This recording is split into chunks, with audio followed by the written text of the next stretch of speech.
In 2012, the government made a promise that in the next few years, more students will fail their GCSE and A-level exams. They kept that promise.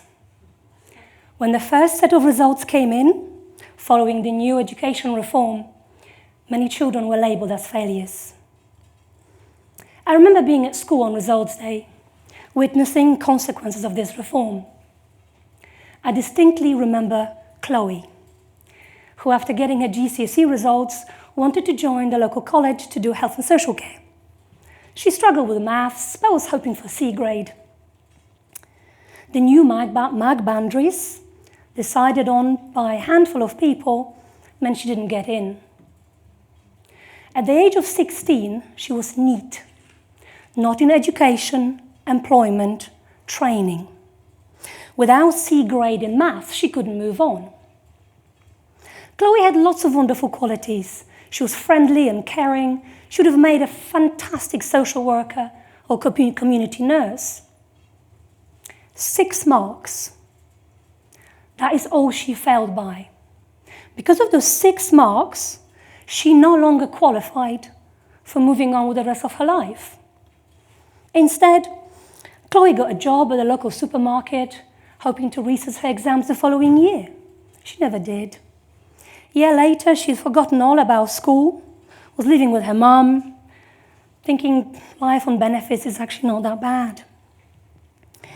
You see, the government thought we needed to make exams tougher.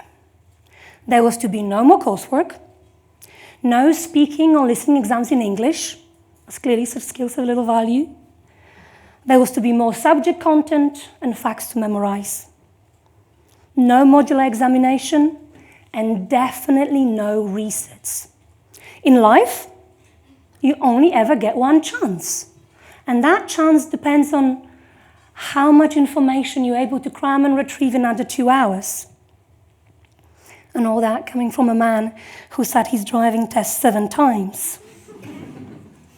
When Eliud Kipchoge ran a marathon in under 2 hours, nobody diminished his success by saying that the distance got shorter. When every year more and more people climb to the top of Mount Everest, we don't undermine their success by saying that the mountain had shrunk. Why then do we make the exams harder and harder as the kids manage to adapt to the ever-increasing level of difficulty? At what point will this madness stop? The government's view was, we are reforming education so that students can be confident they are taking high-quality examinations that will equip them with skills most in demand by employers and universities, so they are prepared for life in modern Britain.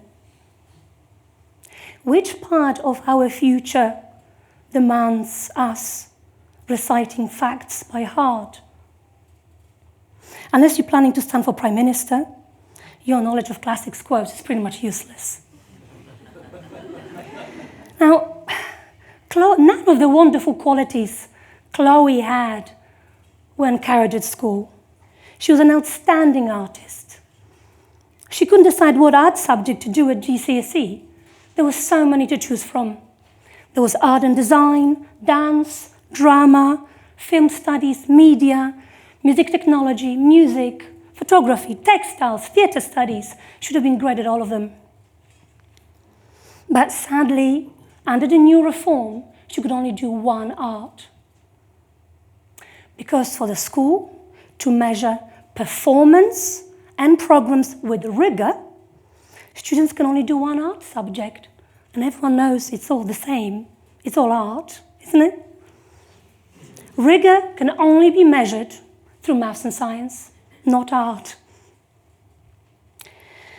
So what did the reform really give us? It gave us more facts to learn.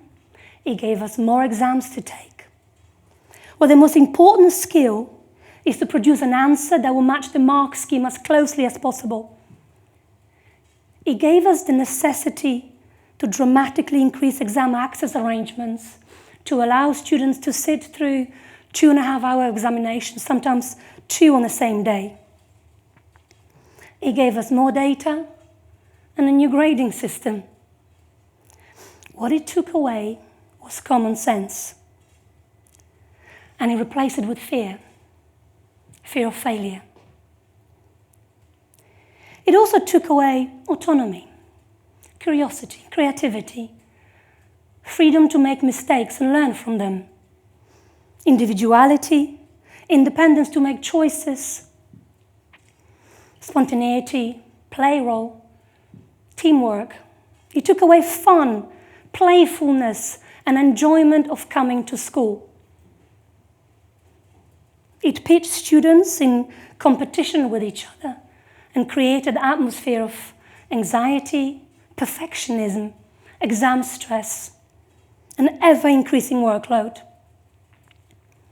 More importantly, for me and many of my colleagues, it took away teachers' sense of being trusted and belief in our profession. Only last week I was teaching this complicated statistical theory to my A-level psychologists when a student looked at me and said, "When would we ever need this, like in real life?" I looked at her and said, "Never. Last time anybody used this was about 40 years ago. Now you simply enter your data into a computer and press enter. Once you pass this exam, you will never have to remember this again." She looked at me and said, "Shouldn't you be teaching us this instead?" She looked at my embarrassed face and said, "I understand. You need to stick to the syllabus." Everyday situations like this one leave me confused about my profession. What is my most important role? Is it to install in my students love of learning and curiosity about this amazing subject that I teach, psychology? Or is it to teach them how to jump through hoops of pointless examinations and how to play the system that is called education? Every now and then we'll have a fascinating lesson about most recent discoveries of cognitive neuropsychology or research whose findings go completely against the way modern education is structured.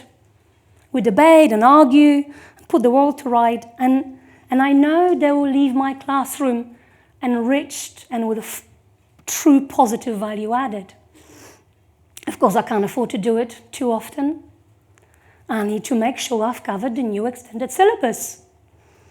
And students are reluctant to learn anything that's not going to be on the exam and graded. I also need to teach them about anxiety, alcohol, chlamydia, how to write a CV, county lice, drugs, democracy, fundamental British values, knife crime, healthy eating, mindfulness, how to apply for a mortgage, how to manage stress, resilience, pornography, sexting, sex and relationship, how to vote, how to access NHS. The list goes on and on. We don't actually have any time to practice any of it. There is no time. I have had enough.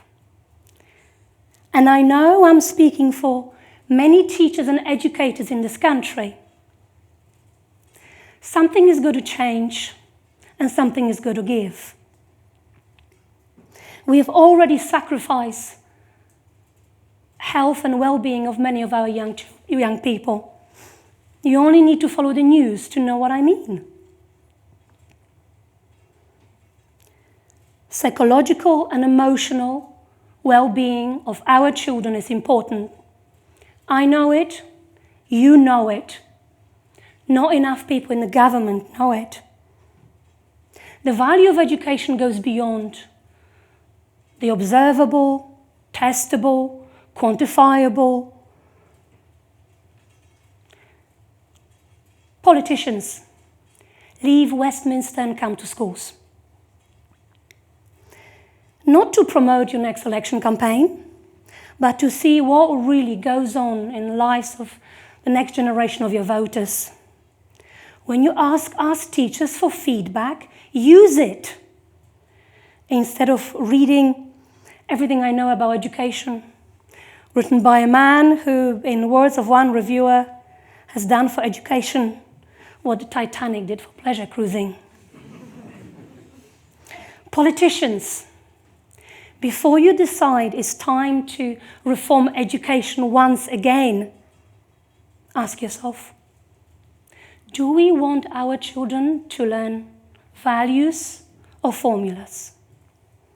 Do we want to teach them skills or theories? Do we want to educate a nation of independent thinkers or compliant followers? Finally, ask yourself, what will be best for Chloe? And who are the best people to support her? And let them get on with their jobs.